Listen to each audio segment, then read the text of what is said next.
welcome everyone to the first Tech Talk of this year. We are very, very happy to be back after an extended winter break. It's good to see, I think, some new faces, a lot of familiar faces too, which is very nice. For those who don't know me, my name is Ariane. I am a business development manager at Cloud and Heat Technologies, which is one of the founding members of ALASCA. And part of my work is being ALASCA's community manager, which I really enjoy. And I have the pleasure to be moderating this session today. By the way, this is being recorded, just that you are aware. We will upload this later to YouTube so that everyone who misses this can watch it later on. Also, if you haven't participated in the ALASCA Tech-Talks yet, maybe a little bit of background. One part of ALASCA's mission is developing open source technologies in the context of cloud infrastructures. But we also want to educate and raise awareness and discuss all things related to this to strengthen digital sovereignty. And so I think 2 years ago, we started the ALASCA Tech Talks to have a platform where we can have those discussions on new technologies, latest developments, interesting ideas, whatever there is. And it's really nice that we are already at Tech Talk number 22. For the agenda today, we will dive right into today's Tech Talk. We also have plenty of time for discussion after that. Then I would like to share some news and events from ALASCA. And this is also your chance if you have anything to share from your corner that could be interesting for this group. You're very welcome to share this. And then we will also announce the Tech Talk for next month. So I would say, without further ado, we can move over to today's Tech Talk. Welcome, STORDIS. It's really nice to have you here. STORDIS is a European-based team of open networking experts, and they're combining open hardware, sonic, and AI-driven automation. And this way, they are shaping the future of intelligent and vendor-agnostic networking, which really fits our theme. And I am happy to welcome Kamal Bhatt, who's the head of value-driven software delivery, and Volker Scheel, senior network innovation delivery engineer. Welcome to the both of you. Good to have you here. And thank you so much.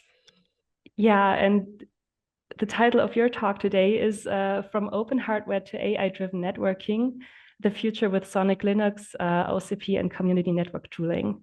And with that, I will stop talking and stop my screen sharing and give the stage to you. Yeah, thank you, Ariane. So welcome everyone, and thanks for joining us for this Tech Talk today. And yeah, I hope you'll find interesting what we have to say to you. Yeah, so Ariane has mentioned our somewhat lengthy title. So we will focus on bringing open source to networking. I will start by giving a short introduction about the Open Compute project, with whom all of this started. So the Open Compute project was founded in 2011 already.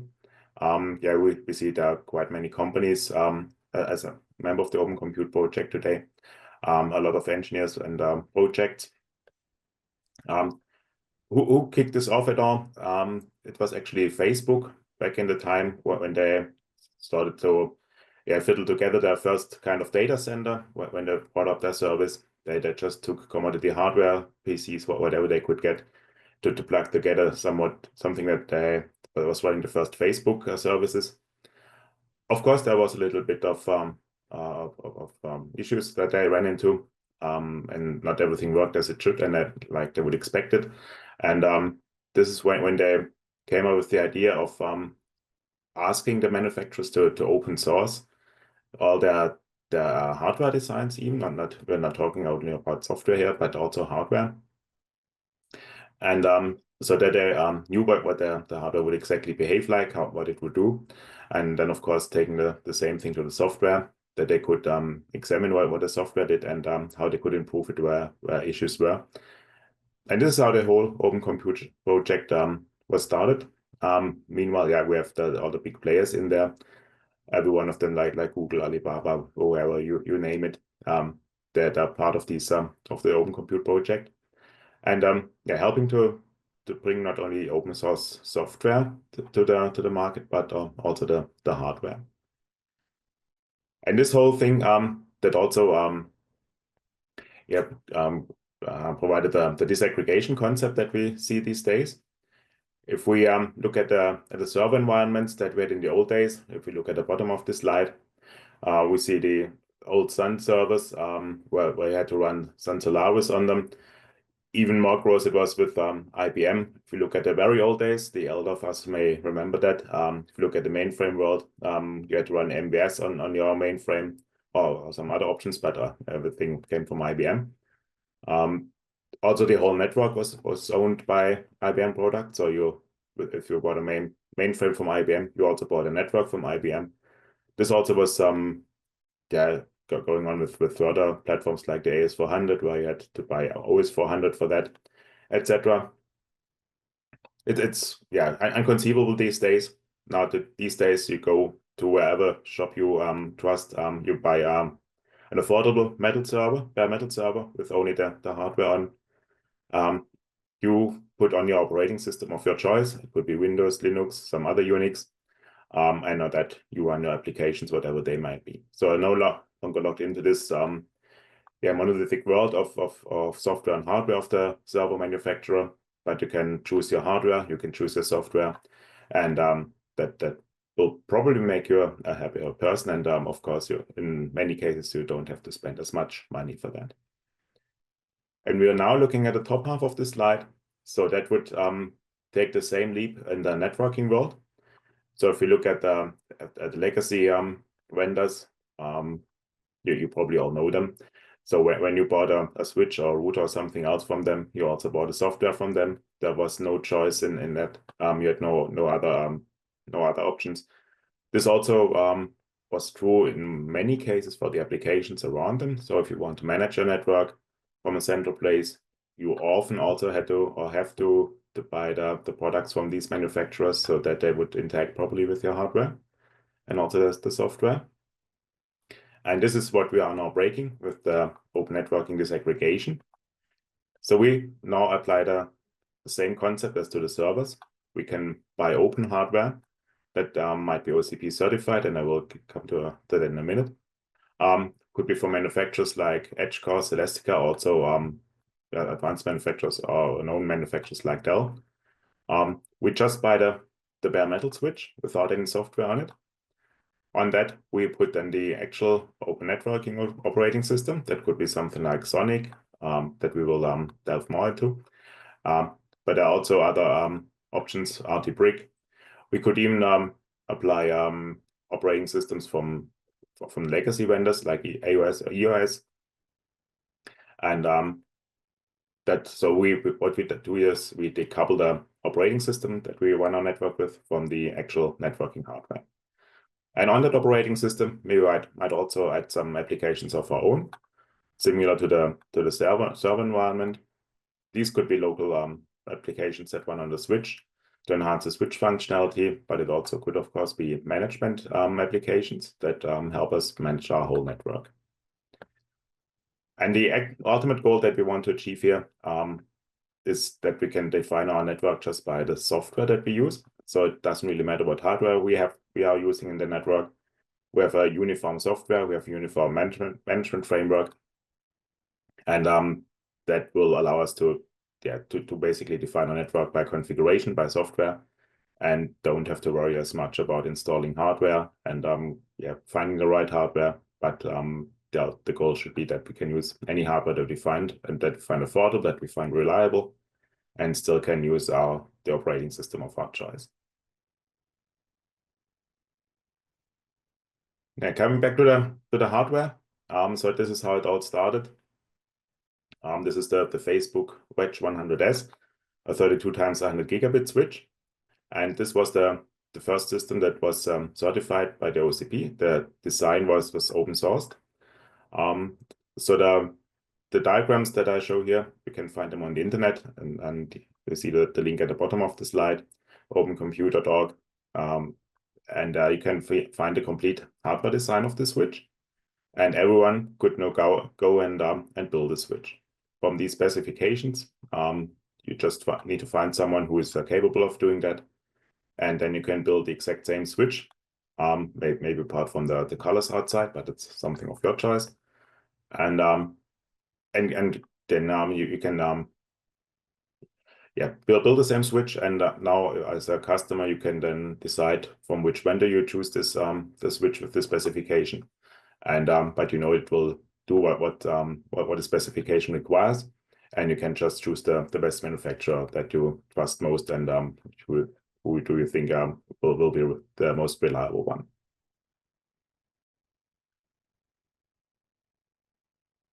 Yeah, now coming to the software, we will talk about Sonic today. So Sonic Linux is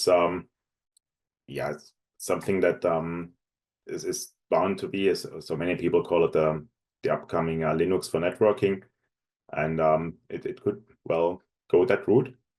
Sonic was in fact created by Microsoft. They used it for their Azure cloud initially, and of course then it was their own development, but they open sourced it in 2016, and since then it's publicly available. Initially, of course, for the Azure cloud, it supported the data center use cases, mostly focusing on layer 3 services like BGP. Later, there were some overlay techniques like the XLAN EVPN being added. And today we also see an increasing availability of campus features in Sonic. So it's bound to be a more versatile system than just for the data center use case.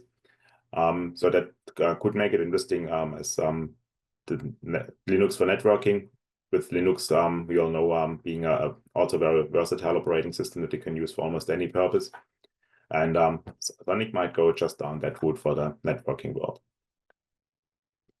Sonic is hardware independent, so that matches perfectly with our open our disaggregation concept. So we want to be able to run Sonic on any switch if we find an installer image for that. And it's also quite easy, as we'll see on the next slide, to port Sonic to new platforms. There's a containerized architecture, which brings us two benefits mostly. First of all, it runs quite reliable, very reliable actually, because every component has its own container. So if one container misbehaves, it cannot influence other containers. So this adds to the stability of Sonic. The other advantage, of course, is it's quite easy to add a functionality to Sonic. You can add containers of your own. If you, for example, need a DHCP server on your switch or something to manage the switch, you can just add a container. There are even tools to manage these containers on Sonic. And that's something you didn't even think about in the old legacy networking days when you had the fixed operating system of your manufacturer, and that is what you got, and you were unable to increase the functionality of these operating systems. From Sonic, of course, we can go to this landing page that I mentioned here. You can download the free community version from there. You can also run it. Of course, this is maybe not production grade, so there might still be some instabilities. And of course, you don't get any support in case something happens. This is why there are also numerous enterprise-grade versions of Sonic. So versions like, if you compare to Linux, it might be like Red Hat Linux, something that's conceptually still open source and free, but you receive commercial support for that. You get your SLAs. If something happens, you can be guaranteed to be helped within, let's say 4 hours for 41 cases. So that you can really, with a good conscience, you can also run this in your production network.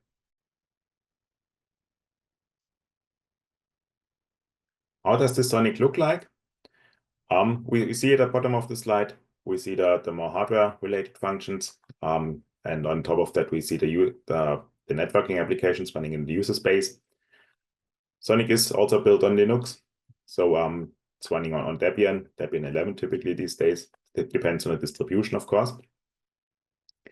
If you look at the hardware at the bottom, we have the switching platform that could come from manufacturers that supply the disaggregated platforms like Edgecore, Celestica, certain more, just to name a few examples here. These typically run a switching ASIC inside that comes from Broadcom in very many cases. There are also other manufacturers like Marvell, Intel, and these are what perform the actual work for you. And often to talk to your switching ASIC, that is one of the major obstacles to port operating system to a new platform, because you might have to buy licenses to program the SDK for that ASIC so that you can talk to the ASIC. And that it's not something that's very cheap typically. But this is where one of the first advantages of Sonic comes into play. That's the switch abstraction interface on the left side here. This is also an OCP project. And this gives you a uniform interface to any switching ASIC for which there's an implementation. So you just can download the switch abstraction interface implementation for an ASIC, and many ASIC manufacturers support it. And that is already the first part of porting your Sonic operating system to a new switching ASIC, at least. Then, of course, we see more components in such a switch. These like the fans, you might want to control them and read out the rounds per minute. You might want to monitor the PSUs, the thermal sensors, etc., and also the ports. And these components are managed by the switch platform drivers, network platform drivers. This is typically nothing complex. So these are just some Python scripts that allow you to talk to these components on the I2C bus on the switch. The most complexity comes from this ASIC interaction, and this is all handled by the switch abstraction interface. So Sonic doesn't need to worry about the underlying hardware, except for these small platform drivers here. The crucial component, the switching ASIC, is abstracted by this uniform interface, and that will allow Sonic to focus on the actual network applications. And then it knows it can just talk to the switch abstraction interface, or SAI for short, to program or read out any switching ASIC information. Yeah, Sonic, as you can see now in the top half of the slide, it's a containerized architecture. We see all the various containers here. This light blue one is a Redis database instance. It actually hosts quite a few databases, and these reflect the single source of truth of basically any switching state. So it hosts anything from the switch configuration, routing tables, any other tables, the state of the ASIC, interface counters, you name it, everything is stored in this Redis database, and this allows all the containers to write information to that database and also to read information if they need it. Then we have the core containers in this light blue lined out box here. For example, the switch state service is one very crucial component. That is the container that orchestrates all the other containers and monitors events from any container and draws the right conclusions to update information for other containers. Classical example, if I have configured an IP address on an interface, and now my interface comes up because someone connects a cable to that. Now the switch state service will take care that the IP address that I've configured on my interface is now being added to the routing table, and eventually can be programmed to the ASIC in the forwarding table, so that all my traffic can go out this interface that I've just enabled. Yeah, there are a few daemons that I don't want to detail out here at this stage that implement this, but all of these daemons are running in this switch state service container.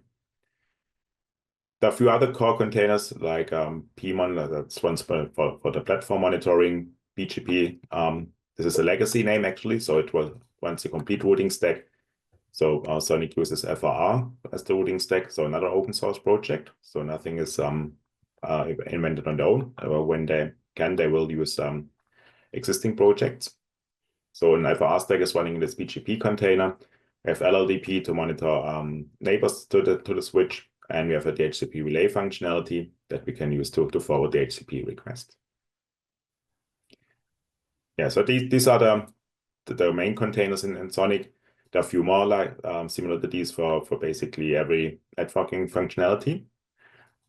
And on top of that, we can now talk about our management of Sonic. So we have a few ways to manage our sonic switch. We have can use CLIs, we can use a GNMI interface. We could even use SNMP, though that's maybe less attractive. And we can also use a REST server. Talking of this management interface, Sonic has another special container that's called the Unified Management Framework. And this is a container that basically runs an internal API to manage access to all the OpenConfig Yang data models and also some Sonic extension Yang models that you can use to configure the switch. And the access to this Unified Management Framework can happen via various ways. If you work locally on the switch, you can use a CLI in Sonic, with which you can configure the switch in depending on the distribution in your familiar way.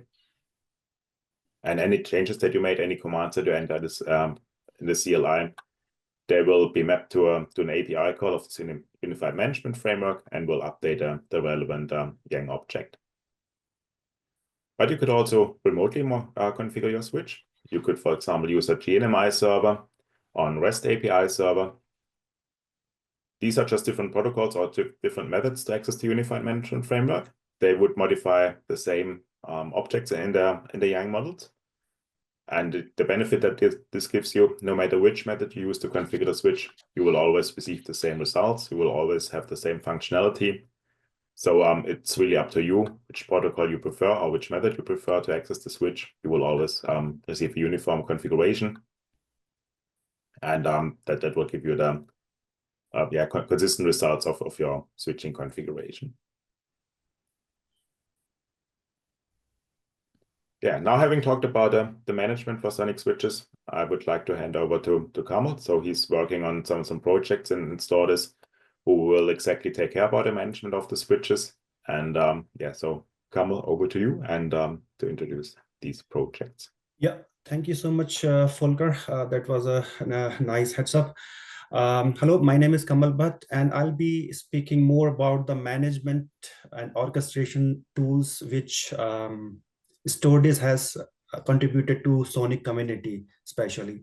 So what you see on the screen is the Orca. We name it Orca. This is the project which now we have been working since 2 years, and this is focused towards the orchestration and switch management. Initially, we are focusing only on Sonic-based switches. As Volker has mentioned in the previous slide, that we have multiple ways of managing a Sonic switch. One of them was GNMI. So this is the interface which we have been using for Orca, for the development, for the management to speak to the switch. On the right-hand side of the slide, you see the bottom layer in blue. There's something called Orca Network Library, you see. This is the brain of the whole stack of Orca. This is primarily a GNMI client, which speaks to Sonic switches over this GNMI interface. And not only GNMI client, it also helps to keep a real-time graphical or topology data in graph database called Neo4j. Here we are using the community version of Neo4j. So Orca Network Library keeps track of the real-time events happening in the switch and keeps the database updated. So here is the special benefit of using GNMI because of its subscription notifications. We have it, unlike REST APIs where you always need to pull the information from the switch. Here you can literally subscribe to certain resources on the switch and you automatically start receiving the updates, for example. And it becomes really handy. It's a push generated from the switch itself. So you really need not to go towards that very old legacy pull approach. And on the top of this blue layer, whatever you see are the consumers of this Orca Network Library. For example, we have repped the APIs of Orca Network Library in a REST form that we have implemented using Django a Python-based web development framework we have. And inside Django, I wouldn't go in details with each and every applications, but within Django, you can develop different applications. For example, we have something for user authentication, how a user will log into the Orca system and what all he can do.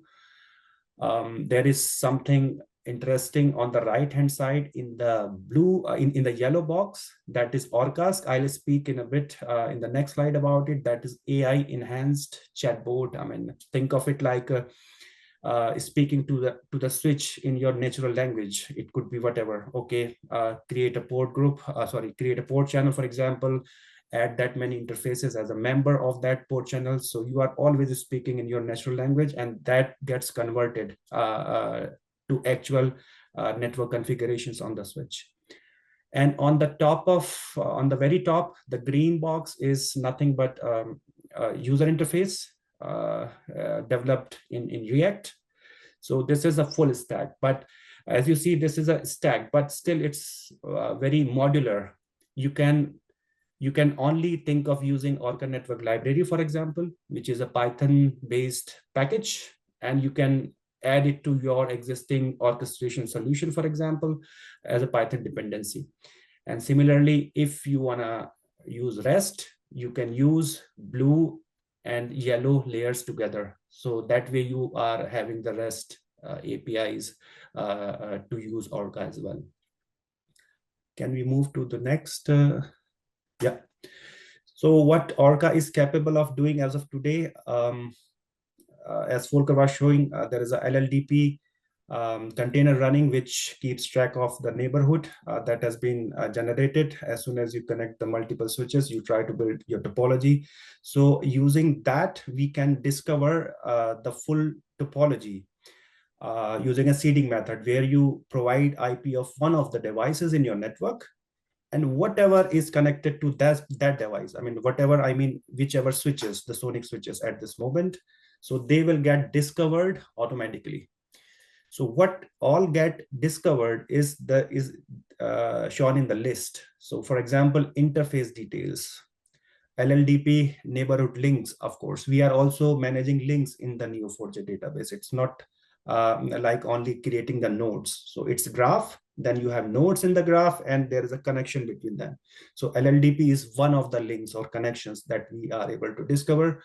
Then other features of the switch and configuration we are also able to discover with Orca. For example, port group, port channels, MCLAC with the peer linking. Again, that's a kind of connection between two nodes.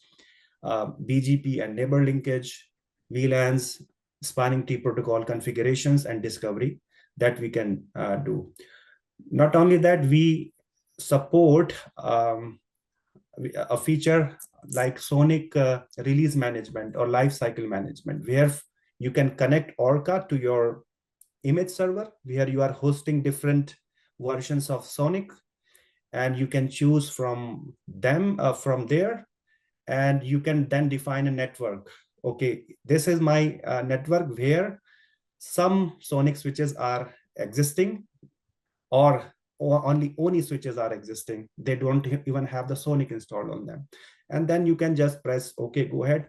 The system already finds ONI or sonic devices in that given network, and it installs the given release. And in Sonic, you can install multiple images as an operating system, and you can also switch between those. So that's also possible using Orca. And modular design, I have already spoke about. You can strip out any layer from this stack, and you are not necessarily needed to use Django and UI, for example. You are good to go with Orca Network Library here. So highly modular this design is. Next. Oops. Here we go. Yeah. So in the architecture, I was focusing on this green small icon. This is a kind of zoomed in view of what we call it Orcask. So this is the thing which I was saying, like a chatbot, where you can literally type in your natural language and the configurations are being done automatically on the devices. So how it is happening is the technique we are using is called function calling. So as I said, Orca Network Library is a Python package which exposes some APIs for network configurations. So using the AI, we have developed the intelligence in this system, which is able to convert your inputs in your natural language to the actual function calls. So the current work supports the open AI models. So GPT-4, majorly we test this system with. So this is how we are testing the function calling currently, but there can be questions like, because GPT-4 can only be hosted in cloud, you cannot host them locally. But we also have tested this system with locally hosted things. So with 70 billion parameters, for example, Llama 3, if you have enough hardware to host it locally, then nothing goes to the cloud. Your query never goes to the cloud. You can use your locally hosted LLM as well. But majorly, I mean, if I give you a bird eye view of the system, this is basically a user query converted to a function calls. So this is how we are developing this OrcAsk, the chatbot. Thank you. Next one. Okay, so this is another software which we have been developing, and STORDIS has developed it for the Sonic community, and this is an open source software. Today we call it Monsoon 1. So there is Monsoon 2 as well. I will speak in a bit about that as well. How it works is it's basically a monitoring solution. It doesn't do any kind of configuration. So the stack you see is on the top. We use this Grafana tool. Maybe many of you are already aware what Grafana is. It's basically a visualization tool. It helps user to see the data in form of graphs, pie chart, bar graphs, tables, or even text. So on the top, the Grafana stays. Prometheus at the bottom is a time series database where we are keeping the switch telemetry data stamped with time. Prometheus exporter is something called, you can think of it as an agent, which is continuously running on the each Sonic switch, and it supplies the data whenever needed. And Prometheus speaks to its agents. Okay, I have a frequency of 5 minutes. So every 5 minutes, give me, for example, packet drop data. So it will maintain a time series database. But in this architecture, you can already guess there is some overhead is already existing. These agents will have to run all the time on the switches. Sometimes the queries are so frequent that switch exhausts its resources. For example, CPU is overused and the memory gets exhausted. So we tried to modify it a bit, improvise this Monsoon 1, and explored what are the available options already in the market if we need not to code anything. So we found this InfluxDB and Telegraph stack that is already there. So Prometheus is out in this architecture, and Telegraph and InfluxDB comes in. So, and the good thing is Telegraph is supporting GNMI and subscriptions. So in the previous architecture, we were pulling the data, but here using the subscriptions, you can automatically start receiving the data from the Sonic switch itself. And the good thing about it is you need not to install any agent, any exporter on the switch itself. So that was a big advantage. And as Volker was describing about this unified management framework, and that is already running. As soon as you bring up your switch, it is already running. Why can't we reuse that? So we thought of adapting to this architecture. But there is again a caveat. That is, only subscriptions are supported. Not every resource on the switch you can really say, okay, I want to subscribe, start giving me the notifications and things like that. So we tested several versions or flavors of Sonic. Not every version of Sonic supports all the subscriptions. So there are places where you need to do really a get. You really need to pull the data from the switch. So there was a need for a tailored solution. So we didn't adapt it to this Telegraph and InfluxDB stack, but we thought, okay, let us develop something from the scratch. Not really from the scratch, but the Telegraph, the data collector, that is very much dependent on the subscription that we stripped out, and we wrote something for ourselves. So if you see on the right side on the diagram, on the top of Sonic, this is Orca Network Library. So we heard this name a few minutes ago, Orca. So this is the component which I was explaining during when I was speaking about Orca, the brain of the whole system, the GNMI client. So this is the same piece which we have reused in monitoring solution, and we call it Monsoon 2. It's an agentless solution. Again, you need not to run anything because there is a unified management interface. Why you need to run anything else?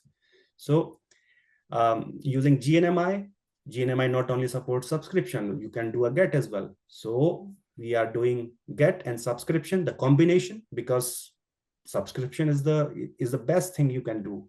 But every Sonic flavor doesn't support all the subscriptions, all the resources via subscriptions. So it's a tailored solution whenever needed to pull the information, pull wherever Sonic or your operating system is able to push, the switch pushes the information. And again, we are maintaining the data in Neo4j. User have a possibility to monitor the topology as well. We have optional support for Prometheus as well. And we majorly support in this stack, that is InfluxDB. Both are time series databases. You can use anyone, but majorly we are testing with InfluxDB. But anyone says, okay, I am very dependent on Prometheus because you offered Monsoon 1 with Prometheus. That's also possible, totally possible, because we are developing it. So we are very much on the control of this thing. And this, by looking at the architecture, you might think, okay, there are several components, but everything is wrapped with a Docker compose script where you trigger single command, and you can trigger everything with a single Docker compose command. Thanks, Volker. Next. This is just a screenshot from the Grafana dashboard, which all telemetry metrics are supported. As Monsoon 1, Monsoon 2 covers all from its legacy ancestor, Monsoon 1. And as Monsoon 1, in Monsoon 2, we also supply a predefined dashboard with all the graphical things, tables, pie charts. So the several visualizations are already created by us. That is in form of JSON. You can just import this into the Grafana tool and your dashboard is ready. This is just a bird eye view. So you can expand those metrics. For example, BGP, the general information contains all the system related things, the resource usage, this and that, SAG, MCLAG. So when you expand them, you see lots of things. And not only that, I mean, when we speak about Grafana, I think if you have already used it, it supports lots of other things as well. You can configure alerting, the fault management, and you can also escalate alerts over the Teams, over WhatsApp, or you can convert alerts into form of emails as well. So very nice tool, open source. So that's our main target as well, to keep the things open. That's why we call it open networking. So this is all about Orca, Monsoon 1 and Monsoon 2. That's what I wanted to speak about. Thank you so much, Volker. Yeah, just one final remark. So if you want to try all that out, we have created some virtual Sonic labs that you could download from our website without making too much commercials here. Yeah, you can try it out there. It's yeah, just very nice at a GNS3 environment you can download, and then look and try out how that works for you. yeah. Also, thank you so much for your attendance, and yeah, that was it. Thank you so much to the both of you. Really interesting. I would give the microphone straight to the audience. If there are any questions, feel free to just speak up or write your questions in the chat. Now was the chance.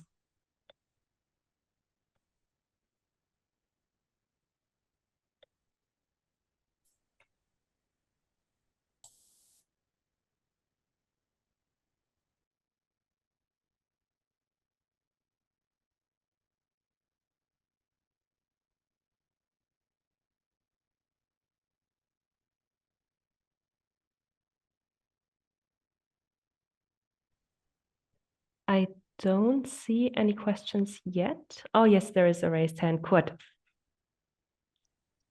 Okay, yeah, just to make sure there's some discussion on this.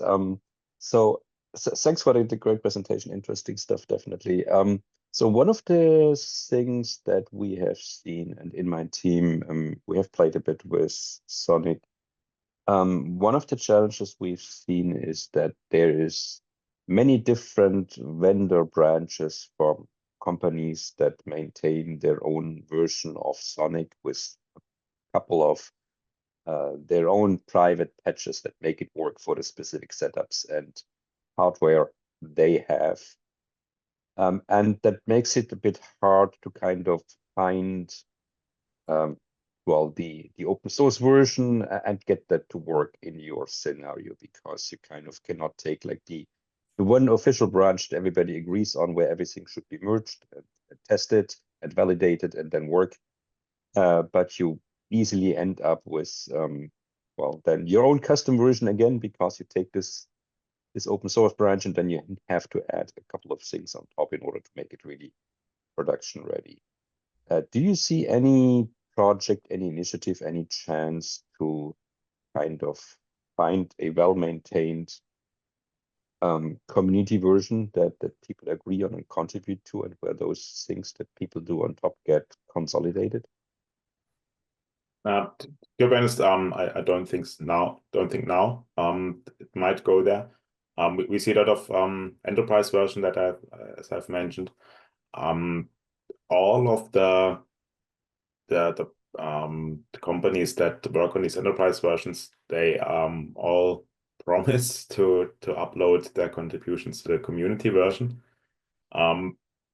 They might also want to do it in most cases at least, but it's also kind of difficult process, because the procedure to accept the pull requests for updates, that is sometimes a little bit complex, let me say it like that. So that the project board, they will review all changes that you make, and they will need to accept them into the community version, and this can take some time. Eventually, I think we have already seen quite a few contributions from the companies that have created the enterprise versions, but still it's not kind of there. So you still have a gap between this community version and all the enterprise, or most of the enterprise versions anyway. And mostly in terms of the hardware interaction. So I mentioned these Python scripts that manage the platform, for example. Funny enough, even though they are not very complex, they fail quite often. So it's, for example, difficult to read out transceiver information in certain cases from with the community version, stuff like that. Most of the core stuff, so that's it's all standard projects.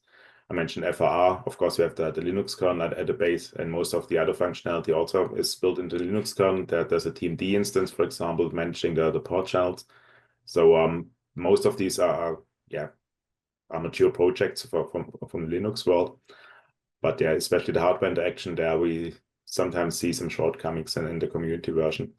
And I think it certainly over time it will go there, that we'll have a sort of universal community version like we have on Linux today. So if you compare Sonic to Linux, it came that way. So Linux managed that, and hopefully we can also find this in the future in the Sonic world.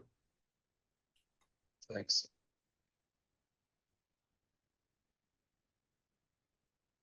So if I may jump in here also as an addition, it's an absolute valid point which you are raising, and this is exactly, if you are looking at the nature of this project Orca, the nature of this project Orca is, first of all, yes, to make it work with an enterprise version, which can be used today already, which we can deploy and which we have deployed in mass. But it's not about this. Our goal is to get into the community Sonic version, which is finally rock solid and working and can be managed in a simplified form. And this is exactly why we initiated this project Orca. We want to make it happen exactly with this approach, rather than spending too much time and effort in also ruggedizing Sonic and making it work with the different platforms. Yeah, so it's a bit of a chicken egg always, yeah, as you can see.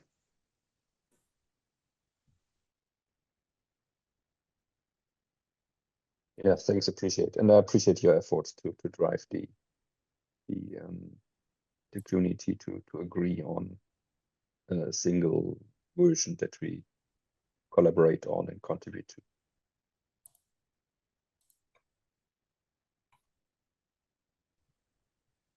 Okay, are there any other questions or comments?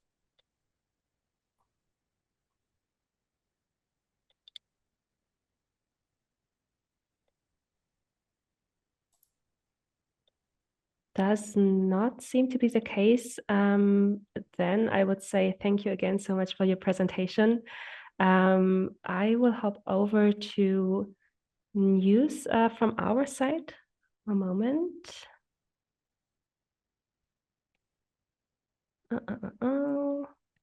There we are. I hope you can see my screen again. Yes, some news and events from Alaska that have been going on in the past or will happen soon. I think one of the most interesting things is that Focus has started with its official name now. Some of you may have already heard that Alaska received funding from the Saxon State Ministry of Economic Affairs, Labor and Transport to strengthen digital sovereignty in Saxony. It's now the official name, Free Open Cloud Initiative Saxony. We are still working on a logo that will come very soon too. And yeah, some of the main goals are further development and maintaining and improving Alaska's open source projects and the SCS standards.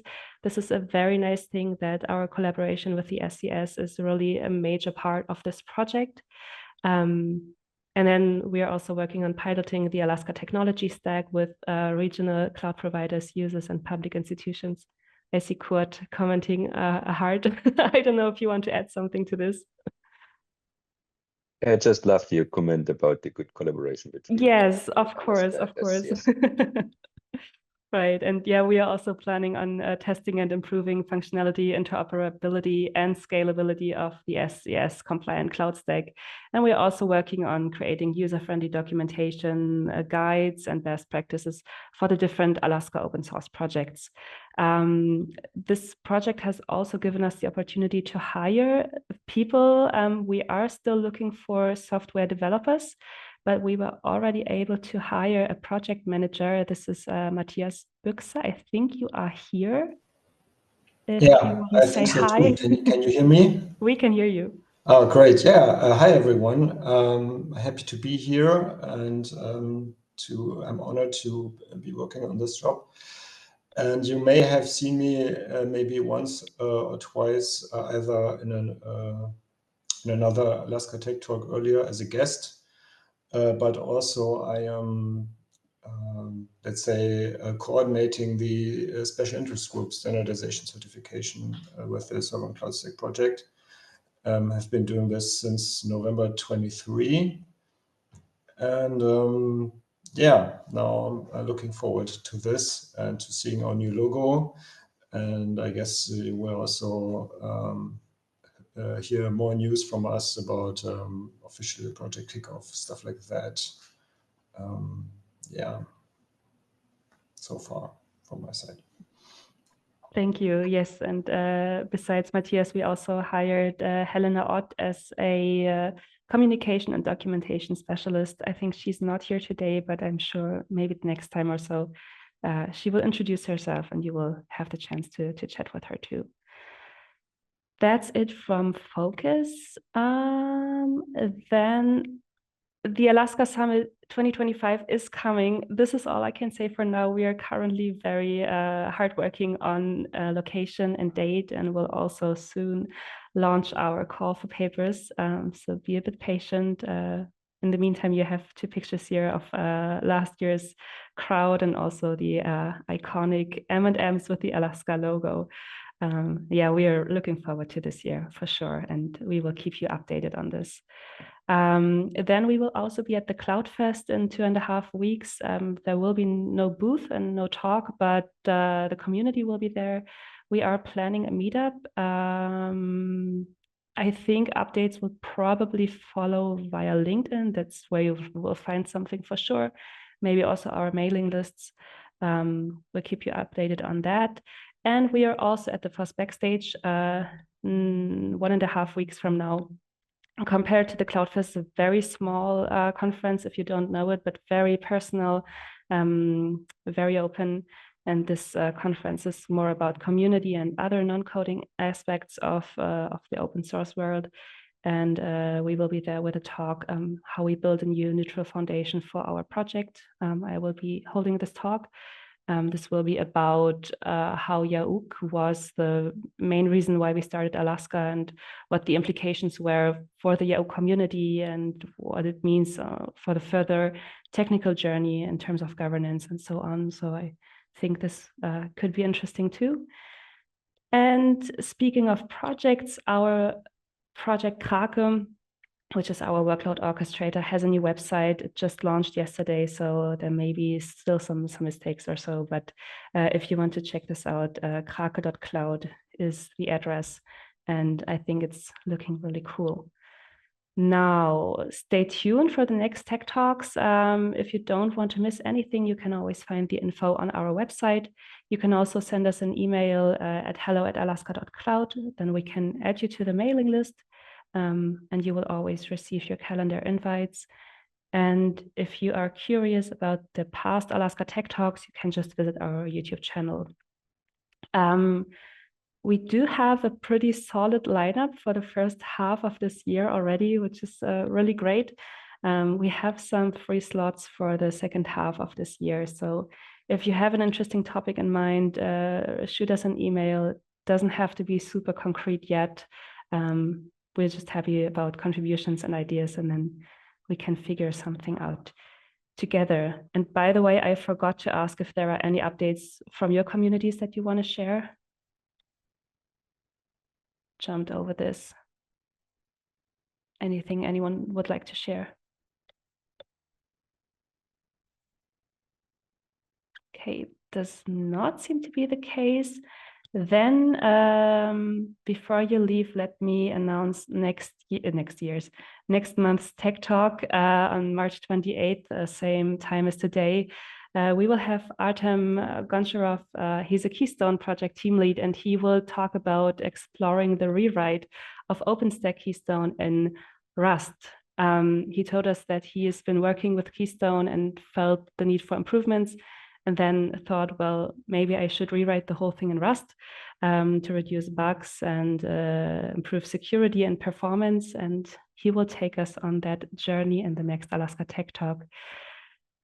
That's it for today.